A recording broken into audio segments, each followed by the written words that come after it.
Hey everybody, it's me, runnereyet, and today we're going to be reviewing some of your unpopular Drag Race opinions. I asked you guys on Twitter for some unpopular Drag Race takes. We're going to be going through them now. We're going to be looking at which ones I agree with, which ones I disagree with. We're going to be putting them on a little diagram I made. It's going to be the most fun, funky, and beautiful thing you've ever seen in your entire life. You're going to cry, you're going to laugh, you're going to potentially even die. That's how much whoa, we're going to be going on here today. Let's get into the first one right now. So the first controversial opinion we're going to be talking about here today is the color grading / saturation on the new seasons is so jarring. It gives me a headache when I try to watch it. Crying face emoji. Now this is a very interesting opinion because Drag Race does have a lot of editing. You know, she is infamous for her use of symbols, for her use of rattlesnake sound effects. Like Drag Race is kind of edited as like an Indian soap opera. Like that's the guy.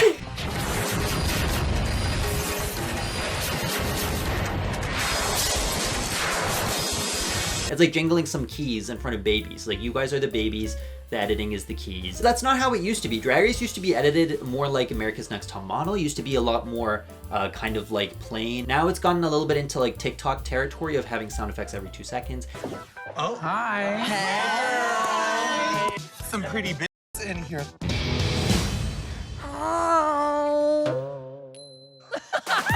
Does it bother me? No, but it's because I'm able to tune things out. I don't know how I do it. When you show me a Drag Race clip, I don't even register that there's sound effects in it because I'm so used to it. I'm just so like deep in the toxic relationship with Drag Race that I'm not even realizing that the actions that they're doing to me is a little bit kind of like questionable. The fact that she's kind of like blaring these sound effects in my ears 24/7. But I can kind of empathize with it. There's 521 likes on this tweet. I can imagine that some people, you know, relate to this struggle, the struggle of getting headaches. I wonder if there's a name for it. It's called a migraine with aura. Is that true?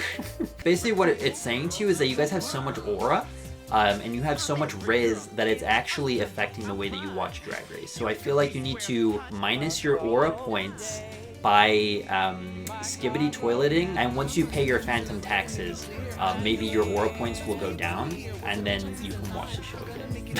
I'm putting it in agree, sure. So next up we have, if Kelly Mantle comes back, I fear that she might have the same track record as Irene, to be honest. So Irene was on the most recent season of All Stars 10. It's airing at the time that I'm filming this, and she has a track record right now of win-win-win. She won every single episode that she was in so far. And this person is saying that if Kelly Mantle from season 6, the first boot of that season, were to come back to Drag Race, she would win the first 3 episodes also. Is this true? Like, what does the science say about this? Let's do the maths in our... And the maths have come back. I think she would. I think she... I agree, but I actually disagree at the same time, and my disagreement is actually going to outweigh the agree, because I think that despite the fact that Kelly Mantle is very funny, she's very beautiful, effervescent, she's always changing, never the same. Despite the fact that she's all of those things in one, RuPaul, I don't think would find her as funny as maybe I would. I don't think she would find her as funny as maybe you would, an audience member out there right now. I just never got the impression that she was obsessed with Kelly Mantle, but maybe she would be. Maybe she would be on a return. She would win the ball. She would come back and see, she would turn the bacon dress that she had into a meat dress. And then it turns out that Kelly Mantle was Lady Gaga all along, and it's a time loop. Lady Gaga is actually Kelly Mantle when she got older. It's this whole thing. And if you didn't understand that, that's on you. And I think you might need to kind of get your IQ checked, because I think you might be in astronomically low numbers. You're the first person to ever have a minus IQ if you didn't understand that, okay? I'm gonna put it in... to be honest with you, I think I'm gonna put it in disagree. I'm sorry, I don't think she would get the first 3 wins, but only because RuPaul, I think, would have it out for her, and he would be scared that if she got too many wins that she would take RuPaul's place. And that's why I'm not gonna agree with this. So the next controversial opinion we're gonna be talking about is the new main stage is a downgrade, and it's harder to pay attention to the queens themselves when they're on stage. It makes runways harder to look at, but it especially makes it harder to look during lip syncs. You made a grammar mistake. I've never made a grammar mistake in my life. Now this is an opinion I've been waiting for. I've been waiting for this opinion. They changed the main stage on Drag Race. We had this stage for a long time, and now we have this new stage. And universally, everybody seemed to love it. So I was kind of shocked that I didn't see this opinion earlier. Like, this is the first time I've ever seen people hating on the main stage. But here's my controversial opinion. I'm gonna slightly agree with you. I think that the main stage is really dark now.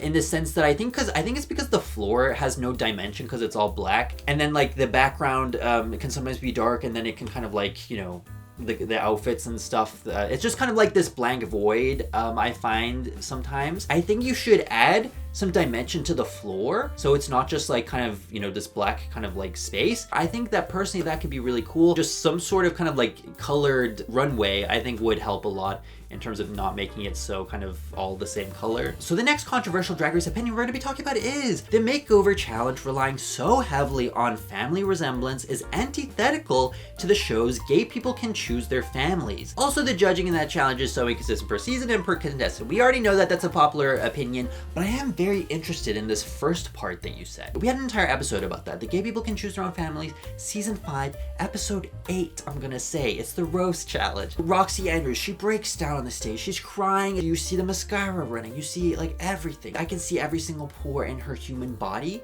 and I think that's really cool. She talks about how she was left at the bus stop by her mother, and then RuPaul says that we as gay people, we get to choose our family. You know, we get to choose the people that we're around. But in the makeover challenges, you need family resemblance, and the family resemblance thing always has to be biological. And so it's this person is touching on some really interesting ideas. The messaging is hypocritical because it's saying that gay people can choose their own families, but then in the makeover, you have to be biologically related to be considered family. Very interesting. Love this. Love the Holly Bro Woo, you've changed my life. This is amazing. I think this is such an interesting idea. Someone could write a dissertation on this. I agree. This is a strongly agree. The next unpopular opinion we're going to be talking about is placement on the roast doesn't matter. Now, this opinion is referring to the fact that on roasts, there is always this big drama about where someone places in the roast. Do they go first? Do they go second? Do you go in the middle? Do you go at the very end? But then there's also kind of like infighting of like, well, if this queen is really funny and you put me after her, you sabotaged me and you've set me up. There's always like these like huge fights when it comes to the roast placement orders. And this person is saying that the placement doesn't matter. You know what I think it is? I'm going into psychology mode. I'm going to be psychoanalyzing people right now, which is very moral and okay according to the Shane Dawson documentary. I think it's a way of kind of externalizing blame so that you yourself don't feel guilty. Because if they had to be, you know, real and honest with themselves, they would have to face the fact that potentially they weren't funny, and that's ego hurting. And so they decide to put that to the side and say, no, I actually would have been funny. It's my placement in the roast that made me not funny. It's kind of like a self-fulfilling prophecy. If you believe that going, you know, last is a terrible thing and you're going to be stressing out about it, that's going to affect your performance more so than being last actually will, if that makes sense. So yeah, I agree with this. So the next unpopular opinion we have is, I think the latest All-Stars format is probably the best format they've come up with. We get to know the queens in a more concentrated manner, they get time to shine, the strategy is actually compelling, and we fall in love/hate 6 new queens every 3 episodes. I'm obsessed. I don't necessarily know if this is an unpopular or popular opinion just because this is obviously such a new topic, the All-Stars 10 format. If you don't know what the All-Stars 10 format is, I don't know if I could explain it. It's like a bracket where there's 6 people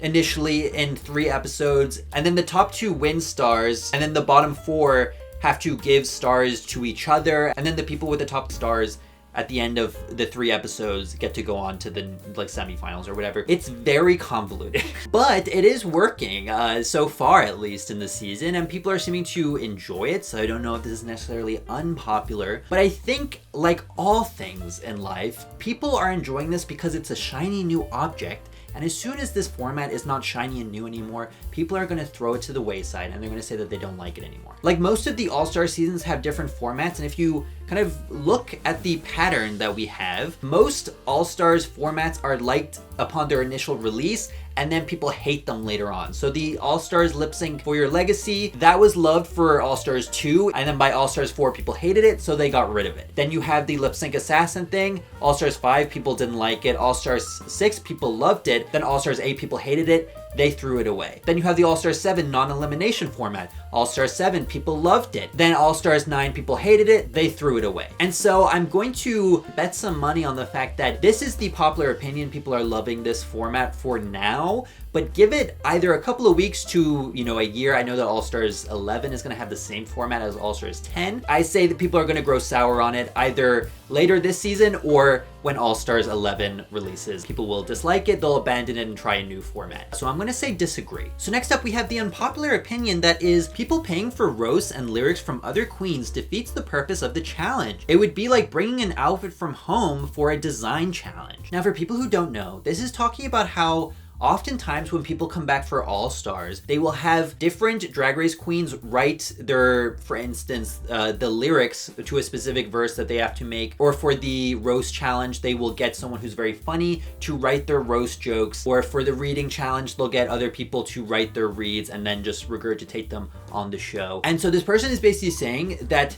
it's unfair to have other people write your material and then come in on Drag Race and pretend like you're the one who made it up. And I think that this exists because people are finessing the system, you know what I mean? People are realizing that they can actually prepare a lot of stuff for Drag Race at home and get the help of other people for stuff that they're not good at and that they can kind of bring it in. It kind of reminds me of how there was a specific point in history where on the makeover challenges in Drag Race, people would design outfits for the makeover during the episode because they needed something that would fit their makeover partner. But then around season 12, I think it might have been, with Gigi, she finessed the system and realized that you could just bring an oversized outfit, like something that's supposed to be oversized, so that means you can fit any body shape. And now whenever there's a makeover challenge on Drag Race, a lot of the contestants, again, will finesse the system and bring oversized stuff so that they don't have to worry about creating the outfit when they're there. I think that this is just something that's naturally going to happen as the show progresses. People will figure out ways to kind of work around things or make stuff easier. And this is just one of those things. But I do agree with you that it does kind of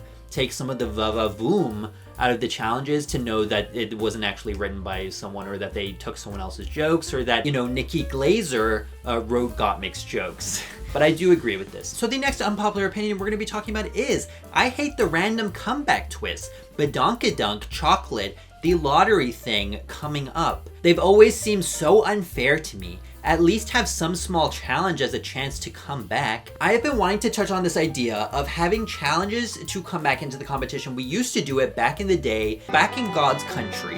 We used to bring back the queens and they would have to win their way back into the competition. I miss that. The comedy queens on All-Stars 2 and then the conjoined queens, it's so much more interesting. You get an extra episode out of it, which helps you fulfill the required amount of episodes that you've been asked to make by MTV or whatever. It's beautiful, and I don't know why they don't do it. Do it again. It's not that hard. It's really interesting. I would love for them to do it again. But instead we have these, you know, random twists. I do like the Badonkadunk. I don't care for the chocolate bar twist. This one's hard to put on the arbitrary ranking scale. I'm gonna say undecided just because I don't fully agree with what you're saying, but I also don't fully disagree. So the next controversial opinion we have is, what's the point of bringing back queens from early seasons like Phoenix and Nicole Paige Brooks when they're just not on the same level as the other queens, Nicole especially? How about you I'm just kidding, I would never say that, but I would say this.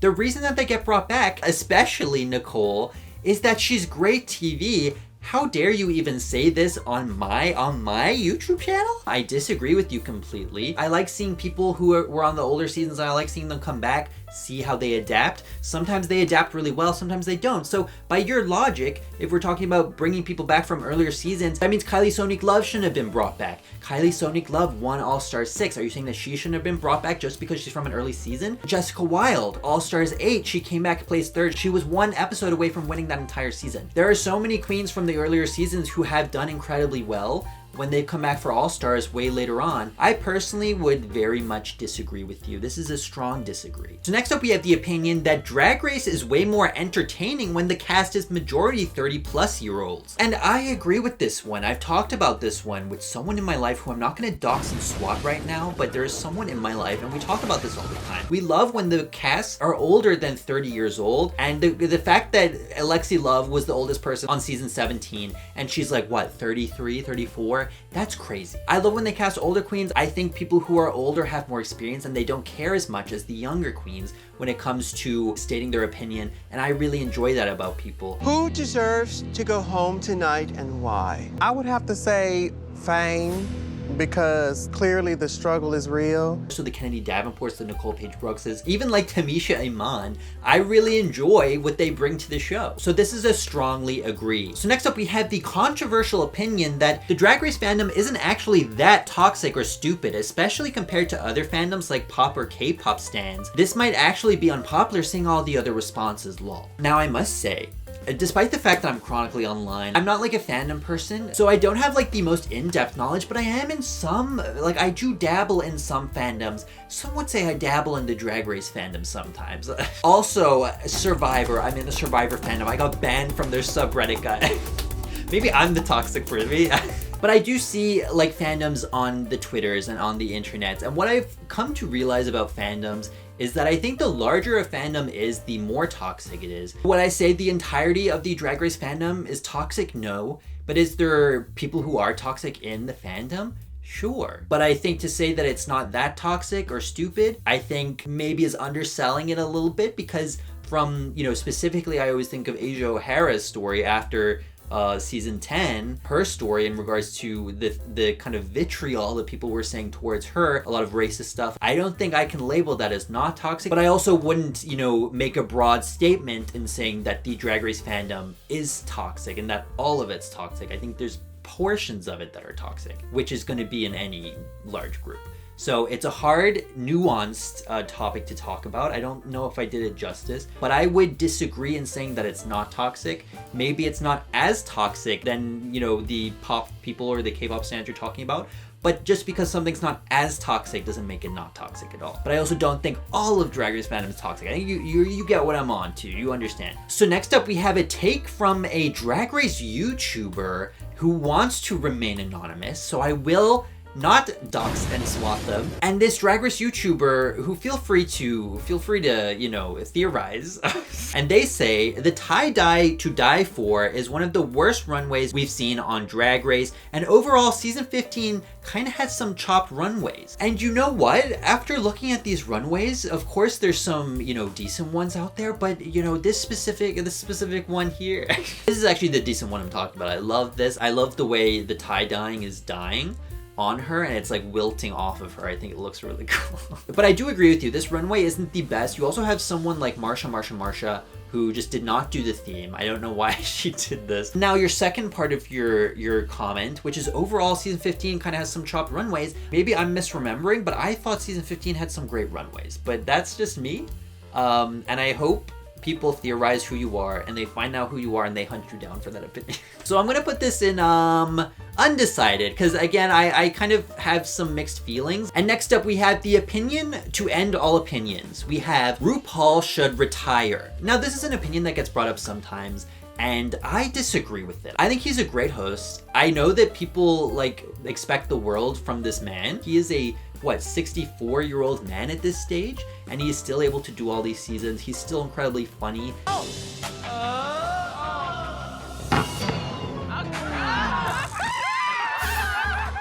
And while yes, things may have changed in terms of he's not as like personable with the contestants anymore, it's like chill. It's a small price to pay. I don't mind it. I would be extremely sad if RuPaul left. I feel like people love to complain about RuPaul while he's here, but I think as soon as RuPaul leaves, people are going to be so upset that he's gone. The magic of the show is probably going to dissipate a little bit because he's the titular name in all of this. Like I think people don't appreciate RuPaul's hosting for what it is, and I think it's one of those things that people are going to look back at it and be like, damn, like, you know, RuPaul was actually a pretty good host and I miss him on the show. So this is going in strongly disagree. So those are your controversial opinions. Thank you so much for watching. If you enjoyed this video, please think about liking, subscribing, and what was the other one? Commenting if you want to. Most people who watch me aren't even subscribed, which is crazy because you could just get this content for free and it would be so amazing for you, because imagine all the cool content you could get from doing this thing, which takes like 0.5 seconds and you would benefit from it greatly. I have an Instagram and a TikTok. If you want to go check me out over there, please do. I also have a Patreon where I talk through every single one of the patrons' unpopular opinions and I review them, and it's like a guaranteed way of, you know, if you really wanted me to talk about your opinion, there we go. It's on the Patreon. I've answered it. It's beautiful. Thank you so much for watching, and I'll see you in the next video. Goodbye. And now it is time for me to give the popular opinion that all of these people who I'm about to name the names of right now are amazing. Cal, Cass with the ass, Blurgle, Chaos Goblin, Mr. Peralta, Jetta like Jetta, Audra McD, Wretched Thrawn, Kaylee Sue, PRHX, Kat, Frankie Deutsch, He Him Sir, Ryan the Nerd, Vitor Ruiz, M, J Stevenson, Celeste, did you just say Wig, Cool Gal Nan, Vern Wisner, Brony RuPaul, Jabroni, Edgar Allan Pup, Count Kekula, Yuno, Planet Daniel, The Almighty Anginator, Mobster Lobster, Jimmy James Bradshaw, Eve, Dip, Crazy Oats, Yoon White, Vicopop, and Tone. It's the most popular opinion in the world. Every single person on the Patreon, every single name that you're seeing scrolling up the screen right now, they help me out so much. You have no idea. You help pay the bills, you help put food on my table and allow me to exist on this planet Earth, and I actually really appreciate that. Controversial opinion, but I really appreciate being able to live. That is a great thing. I hope every single one of you have the most wonderful day of your lives.